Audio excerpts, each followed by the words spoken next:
সালামু আলাইকুম প্রিয় দর্শক শ্রোতা, দেশে প্রবাসে যে যেখানেই আছেন, আশা করি আপনারা কোরআনের পথে আছেন, ভালো আছেন। কিওএম কোরআনিক মেসেজ ইউটিউব চ্যানেলের আজকের ভিডিও থেকে আপনাদের স্বাগত, শুভেচ্ছা জানাচ্ছি। বিসমিল্লাহির রহমানির রহিম, আলহামদুলিল্লাহ, সালামুন আলা ইবাদিহিল্লাযিনা ইসতাফা। আজকের প্রসঙ্গ, এক ভাই তার কমেন্টসে সালাত এবং নামাজের পার্থক্য জানতে চেয়েছেন। অভিযোগ করেছেন যে কোরআনে যে প্রতি ওয়াক্ত 2 রাকাত নামাজ পড়তে হবে সেটাকে অস্বীকার করলেন। আমাকে অভিযোগ করলেন আমার প্রতি যে আপনি কোরআনের এই আয়াত থেকে রুকু, এই আয়াত থেকে সেজদা, এই আয়াত থেকে দোয়া দুরুদ এইভাবে পড়তে হবে, সেটা একটা খিচুড়ি পাকালেন, আপনি কাফের হচ্ছেন, এই মন্তব্য করলেন। ভাই, আমি আপনাকে বলতে চাই, যারা শুনছেন তাদেরকে সাক্ষী রেখে, মাগরিবের নামাজ 3 রাকাত ফরজ আপনি কোরআনের কোন আয়াতে পেলেন? এই 5 ওয়াক্ত নামাজের 17 রাকাত ফরজ হাদিসের কোন হাদিসের মধ্যে আপনি পেলেন? কোরআনের পরিবর্তে মানব রচিত হাদিস মানতে হবে, আপনি কোন আয়াতে পেলেন? আল্লাহ কোন আয়াতে আপনাকে জানিয়েছেন? ভাই বোনেরা, আপনারা যারা শুনছেন, আমি ওই ভাইকে প্রশ্ন করতে চাই, আপনি যদি বেশি জানেন আমাকে অবশ্যই জানাবেন। আল্লাহ কোরআনে বলছেন কোরআন থেকে পাঠ করতে হবে নামাজে দণ্ডায়মান অবস্থায়, কোরআনের বাইরে কোনো কিছু পড়া যাবে না। আপনি কোন আয়াতের বলে, আল্লাহর কোন নির্দেশনার বলে আপনি পড়ছেন আউযুবিল্লাহি মিনাশ শাইতানির রাজিম, এবং সূরা হামদের পরে আমিন বলছেন কোন আয়াতের বলে? আল্লাহ কোন আয়াতে আপনাকে জানিয়েছেন? আপনাকে আল্লাহ কোন আয়াতে জানিয়েছেন যে দুরুদ ইব্রাহিম, তাশাহুদ এবং দোয়ায়ে মাসুরা, যেগুলি মানুষের তৈরি, এগুলি নামাজের ভিতরে পড়ার জন্য? আল্লাহ কোন আয়াতে আপনাকে জানিয়েছেন বালাগালুলাবে কামালিহি, এই যে মিলাদ, এই যে দুরুদ, আপনাকে আল্লাহ কোন আয়াতে বলেছেন যে এটা তুমি পড়ো? আপনি নামাজ শেষ করে ডানে এবং বামে সালাম ফিরিয়েছেন, ফিরাচ্ছেন, আপনার কোন আয়াতে আল্লাহ এই কথা আপনাকে জানিয়েছেন? আল্লাহ যদি বলেন যে শুধু কোরআনই অনুসরণ করতে হবে, তাহলে কোরআনের বাইরে যেগুলি করছেন সেগুলির জন্য কি আপনি কাফের হচ্ছেন না? সূরা মায়েদার ৪৪ নম্বর আয়াত অনুসারে কি আপনি কাফের হচ্ছেন না? ভাই বোনেরা, আমি আপনাকে শ্রদ্ধা ভরে বলতে চাচ্ছি, আপনি মাগরিবের নামাজ 3 রাকাত ফরজ এই নির্দেশনা কোথায় ফেলেন? আর বুখারী শরীফ, মুসলিম শরীফ, তিরমিজি শরীফ, আরো যত শরীফ আছে, এই শরীফের মধ্যে জাল হাদিস কিভাবে ঢুকলো? জাল কথা কিভাবে ঢুকলো? কোরআন একমাত্র পৃথিবীর মধ্যে গ্রন্থ, সঠিক, সুন্দর এবং একমাত্র গ্রন্থ, আল্লাহর কাছ থেকে এসেছে, এবং এটার মধ্যে কোনো জাল আয়াত নেই। যারা লিখে গেছেন, যারা রাবি হাদিস লিখে গেছেন, তারা বলেছেন, আপনি বুখারী শরীফ, মুসলিম শরীফ ভালো করে পড়ে দেখবেন যে কোরআনের সাথে যদি কোনো সাংঘর্ষিক বিধান এখানে লেখা হয়ে থাকে, তাহলে এটাকে ছুঁড়ে ফেলেন। যারা লিখে গেছেন তারা বলে গেছেন। আমি আর আপনি কোরআনের সাথে যা সাংঘর্ষিক সেটাকে বুকে জড়িয়ে তার অনুসরণ করছি। আপনি কতটা বিপদগ্রস্ত হচ্ছেন আপনি নিজেও জানেন না, যার জন্য আপনি কমেন্টসে মানুষকে কাফের বলছেন। কাফের কে সেটা আল্লাহ শিখিয়ে দিয়েছেন। আমি যে কাফের বা অন্য কাউকে কাফের বলার আগে আপনাকে কোরআনের রেফারেন্স দিতে হবে, যে কোরআন বলেছেন যে এই কারণে আপনি কাফের হচ্ছেন। হাদিস মানতে হবে, এই ধরনের কোনো নির্দেশনা কোরআনে নেই। কোরআনের পরিবর্তে কোনো নির্দেশনা মানতে হবে, এই ধরনের নির্দেশনা কোরআন নেই। যেখানে আল্লাহ নবীকে বলেছেন যে তুমি শুধু কোরআনকে অনুসরণ করো, কোরআন প্রচার করো, যদি না করো তোমার দমনি কেটে ফেলা হবে। সূরা হাক্কার 44 থেকে 47 নম্বর আয়াত পড়বেন। সূরা গাশিয়ার 21-22 নম্বর আয়াতে বলছে তুমি পালন করতে না, তুমি আমার বাণী অর্থাৎ তোমার কাছে যা ওহী করা হয়েছে সেটা মানুষের কাছে শুধু পৌঁছে দাও। কাকে হেদায়েত দিব আর কাকে দিব না সেটা হলো আমার কাজ। আপনি নবীর নামে মিথ্যা বলে বলছেন যে বুখারী শরীফ, মুসলিম শরীফ নবী লিখে গেছেন, এটা নবীর বাণী, কোরআনের বাইরের নির্দেশনা, এটাও কোরআনের মতো করে মানতে হবে। নিশ্চিত কাফের হয়ে যাবেন, কারণ নবী কোরআন অনুসরণ ছাড়া আর কোনো কিছু অনুসরণ করেন। নবীর নামে যা কিছু বলা হয় কোরআনের বাইরে গিয়ে সব কিছুই মিথ্যে। কোরআনের বাইরের বিধান সব কিছুই মিথ্যে এবং বানোয়াট এবং মানুষকে জাহান্নামে পাঠানোর পরিকল্পনা। এবং মানুষরূপী শয়তান যারা আছেন এবং প্রকৃত শয়তান আল্লাহ যিনি আমাদের পিছনে লাগিয়েছেন, তাদের দুইয়ের সংমিশ্রণে আজকের ইসলাম ধ্বংসের পথে। দলে উপদলে বিভক্ত হয়ে বিভিন্ন বিধানের মাধ্যমে ইসলাম পরিচালিত হচ্ছে। যেখানে আল্লাহ বলছেন সূরা ইমরানের 103-105 নম্বর আয়াতে যে তোমরা বিভাজিত হও না, যদি বিভাজিত হও তোমাদের জন্য রয়েছে কঠোর শাস্তি। ভুলে গেছেন আল্লাহর এই কঠোর শাস্তির কথা। মানুষ পীর ফকির দরবার এবং মানুষের আনুগত্য করে মানুষ যে বিধান দিচ্ছেন সেই বিধান অনুসরণ করছেন, হাদিসের দোহাই দিয়ে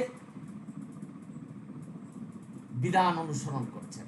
যেখানে সূরা নিসার আল্লাহ বলছেন যে আমি জ্ঞানী, আমার জ্ঞান দ্বারা আমি কোরআনের বাণী তোমাদের কাছে পাঠিয়েছি এবং সেটাকে অনুসরণ করতে বলছি। এবং সূরা আরাফের 3 নম্বর আয়াতে আল্লাহ নিজে আমাদেরকে আলাদাভাবে বলেছেন, হে মানব মণ্ডলী, আমি যা হই করেছি সেটাই তোমরা অনুসরণ করো। আপনি যিনি কমপ্লেন করেছেন, আপনি কি বলতে পারবেন যে বুখারী শরীফ, মুসলিম শরীফের যে বিধান সেগুলি ঐশী গ্রন্থ এবং সেই বিধানগুলি আল্লাহর কাছ থেকে এসেছে, এই ধরনের কোন নির্দেশনা কোরআনে আছে?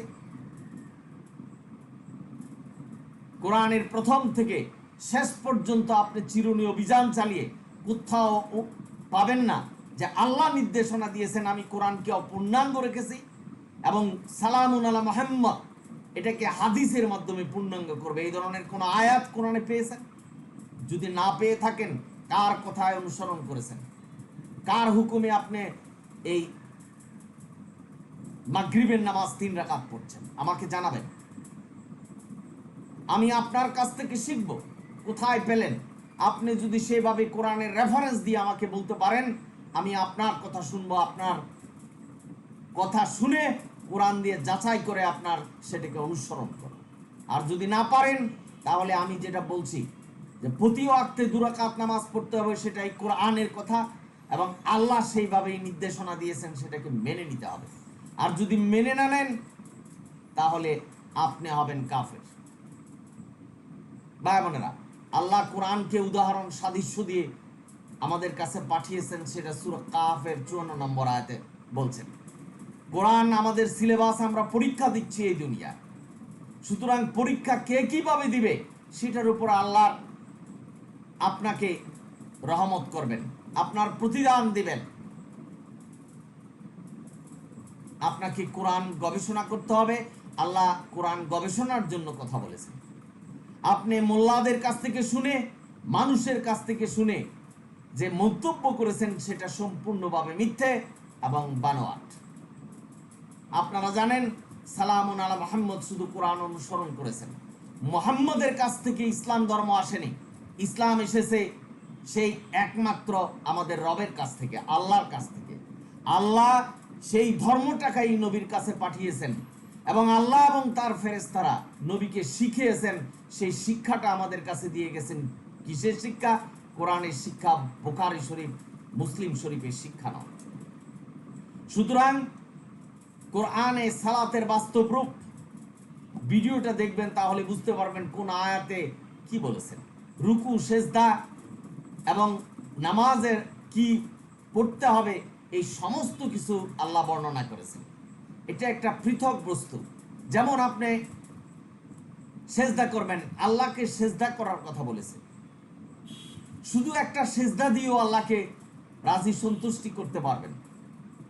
সুতরাং আল্লাহ 5 ওয়াক্ত সালাতের কথা বলছেন, এবং আপনি বলছেন যে সালাত এবং নামাজের মধ্যে পার্থক্য।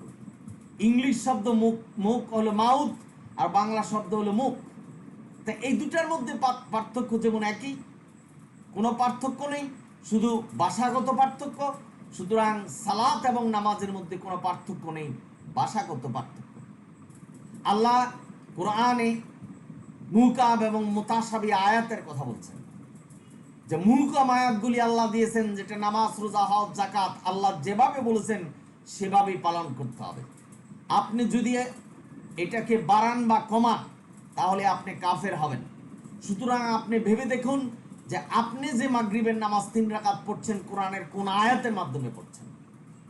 যদি কোরআনের কোন আয়াতে নাই, আপনি যদি মাগরিবের নামাজ 3 রাকাত পড়ে থাকেন, তাহলে আপনি কাফের হবেন, কারণ কোরআন এটা নেই।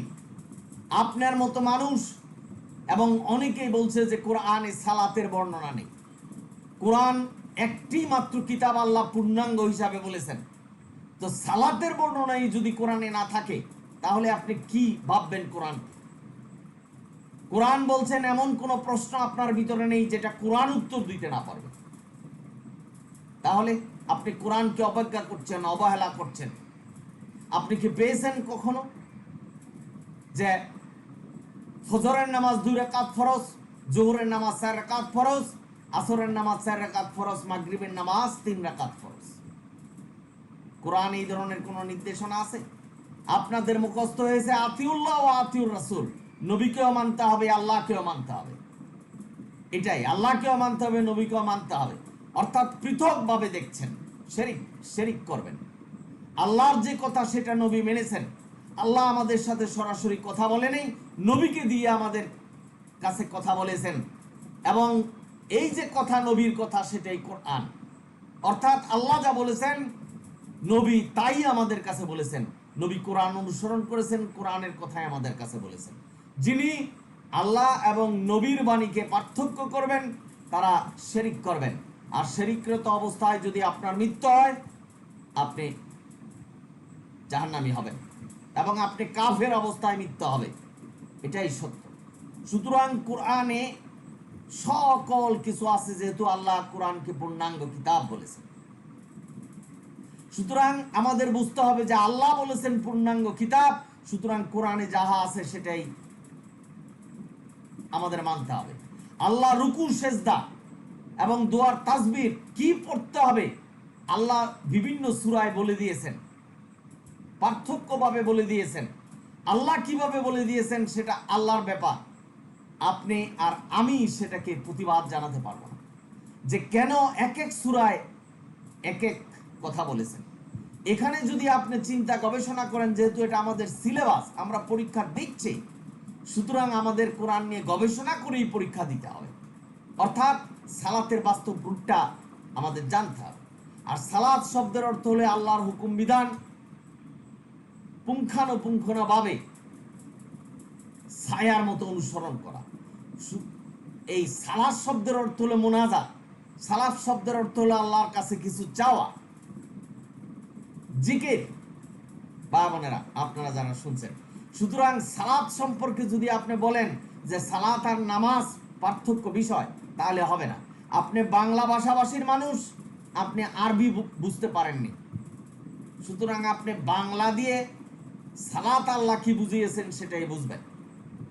সুতরাং সালাত এবং নামাজের মধ্যে কোনো পার্থক্য নেই।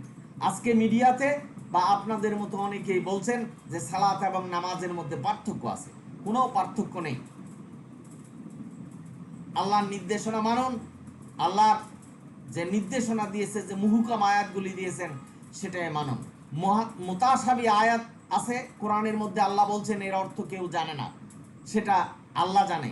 আজকের সমাজে মুতাশাবি আয়াত নিয়ে মানুষ বলছেন যে এই আয়াতে আল্লাহ এই কথা বলেছেন। আল্লাহ যেখানে বলছেন যে মুতাশাবি আয়াতের অর্থ তোমরা জানো না, এটাকে আল্লাহর বিশ্বাস করতে হবে। যদি কেউ বলে যে এই মুতাশাবি আয়াতের অর্থ এটা, আলিফ লাম মিম হা মিম, এই যে শব্দগুলি আছে এগুলি আল্লাহই জানেন কি অর্থ। আল্লাহ নিষেধ করেছেন তোমরা এই অর্থ করো না, মানুষ এই অর্থ করছেন। এখানে পীর ধরতে হবে, এখানে মাজারে যেতে হবে, এখানে এইভাবে নামাজ পড়তে হবে, এই কথায় কোরআনে নামাজ নেই, এই ধরনের কথা বলছেন। হাদিসে যেতে হবে, হাদিস কোরআনের ব্যাখ্যা। আমি একটা কথা বলে দিয়ে শেষ করছি, কোরআনে যা নেই সেটা হাদিস ব্যাখ্যা করলো কিভাবে? আমি যদি 1 মিনিটের জন্য আপনাদের কথাটা মেনে নেই যে হাদিস কোরআনের ব্যাখ্যা, ঠিক আছে, 1 সেকেন্ডের জন্য মেনে নিলাম, তাহলে কোরআনে যা নেই সেটা হাদিস বর্ণনা করলো কিভাবে? অসংখ্য আয়াত, যেমন মনে করেন জাকাত 2.5% জাকাত দিতে হবে, কোরআনে নেই। মৃত ব্যক্তির সৎকার করতে হবে, 3টা কাপড় পুরুষের জন্য, 5টা মহিলাদের জন্য, কোনো নেই, কোরআনে নেই। তারপর কবরে প্রশ্ন করবেন অমান রাব্বুকা অমা দিনুকা অমা নবিয়ুকা, এই ধরনের কোনো শব্দ কোরআনে নেই। তো কোরআনে যেহেতু নেই সেটা হাদিসের মাধ্যমে কিভাবে আসলো, এবং যিনি এই কথা প্রকাশ করছেন সে আল্লাহর কাছ থেকে এই প্রশ্ন কিভাবে ফাঁস করলেন, এই বিষয়গুলি নিয়ে একটু চিন্তা করবেন।